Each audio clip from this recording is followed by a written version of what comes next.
Nandito kami ngayon sa St. Catherine Parish. Tara, samahan niyo ako tuklasin ang kasaysayan ng St. Catherine de Alexandria Parish. Ang St. Catherine Parish ay naitatag noong 1952 dito sa Mansalay, Oriental Mindoro sa pangunguna ni Father Juan Wing Smith, S.A.D. Naitalaga din Cora Paroko sa nasabing parokya si Father Antonio Posma, SBD, noong June 15, 1961 hanggang 1966. Sa pamamahala ni Father Posma, taong 1965, naitayo ang Mansalay Catholic High School.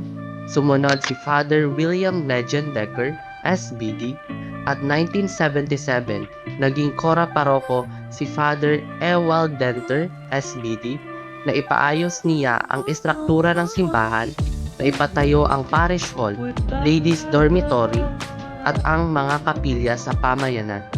Simula Mayo 4, 1980 hanggang Disyembre 3, 1991, nagsilbi ding Cora Paroko si Father German Meller, SBD.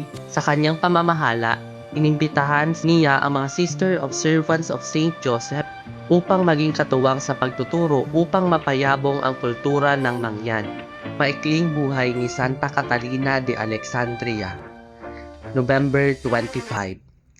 Isinasaad na si Catalina ay isang dalagang Kristiyanong taga-Alexandria sa Ehipto. Nagtataglay ng ganda, talino at may marangal na pinagmulang angkan. Tinuligsa niya ang di bininyagang emperador na si Maxentius sa pagsamba sa mga Diyos-Diyosan.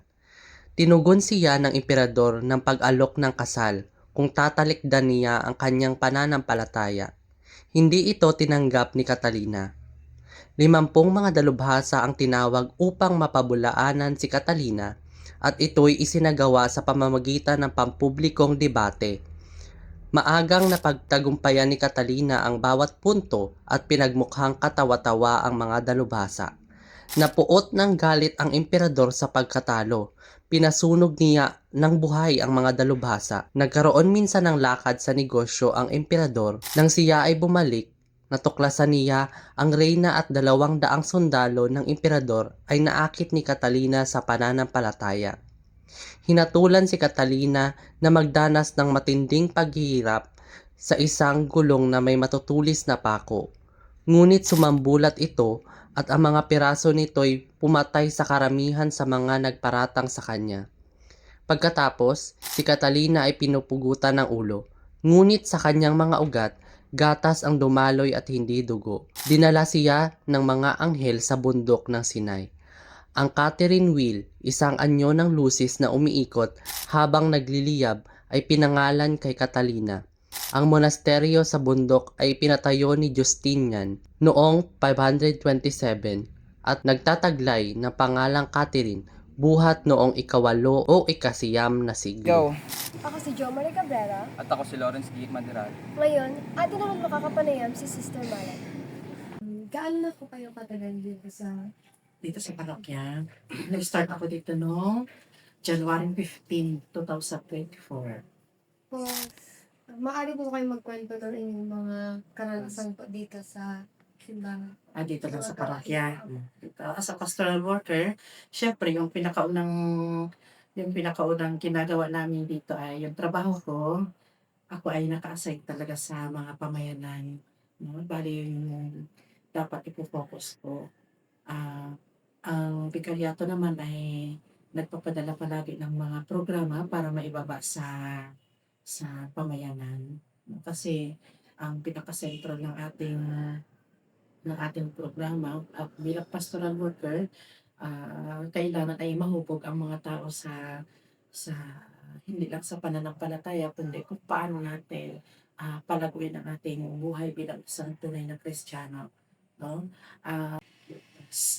Bukas matatapos na ang pilgrimage ni Santa Catalina sa lahat ng pamayanan at ibabalik na natin siya dito sa parokya. So after that, we will begin our novena na naman. No? Novena kay Santa Catalina dahil magkakaroon ng pagyastahan ngayong darating na November 25. So ang work naman dito ay kung talagang we will put it with love, no? basta mahalin lang natin ang trabaho, no? Ako mahal ko ang trabaho ko, kaya siguro yung trabaho naman ay minamahal ako, no? Gawin ko ang yung nararapat at kung ano yung tama, kung ano yung kayang gawin, ibigay natin yung the best at yun yung ginagawa ko as a pastoral worker dito ngayon sa parokya, no? Ano-ano po yung mga naging karanasan mo na tumutok sa kanyang Ito, ano ba yung tumatak sa akin? Marami no? ano? Siguro yung through my experience, yung tumatak sa akin kasi sa totoo lang, yung hindi ko siguro malilimutan dito sa parokya nung naayos ko ang mga nag-donate ng lupa sa ating sa ating mga pamayanan, no, kung saan nakatayo yung bawat simbahan. So, yun yung tumatak talaga sa akin. Kasi nung dumating ako dito nung January 15, January 17, ginawa ko na yan. No? So, hindi lang dahil natuwa si Bishop, pero para sa akin, parang yun yung magiging legacy ko na for the first time sa history natin dito sa buong Oriental Mindoro, tayo lang yung nakatapos ng nung may nag-donate talaga ng lupa. So kaya ngayong November 22, awa ng Diyos, si Bishop ay pupunta dito sa atin dahil magbibigay tayo ng sertipiko ng pasasalamat sa lahat ng mga nag-donate ng lupa sa bawat simbahan na kung saan doon sila nakatayo. No? So, ito siguro yung pinakamalaking privilege sa akin na kumbaga ay ibinigay din sa akin ng Diyos. Hindi ko, kasi nagpapasalamat talaga ako sa Kanya dahil napakalaking biyaya nito, no? Hindi lang sa akin, kundi sa buong parokya ni Santa Catalina. No? Kasi sabi nga ni Bishop ay sa buong history ng Vicariato, Mansalay pa lang ang nakaayos na mayroong nag-donate ng mga kalupaan sa akin. So, ito siguro yung mas tumatak sa akin sa mga mamamayan. No? Para magiging maayos na ang ating chapel. So, pwede na nilang gawin kung anong gusto gawin nila. Mapapabakot siguro, mapaayos ang bubong, maparenovate ng maayos. Kasi alam natin na panatag na yung lahat ng mananampalataya na kung saan ang simbahan, ang kapilya na pinakatayuan ay safe na siya. Walang magsasabi, huwag niyo ayusin yan dahil hindi pa yan okay. So, ngayon ay okay na lahat. Thank you po sa pag-interview na. Salamat po sa tayo niyo po na binigay po sa amin para makausap po kayo. Thank you po. Thank you very much. God bless. God bless you.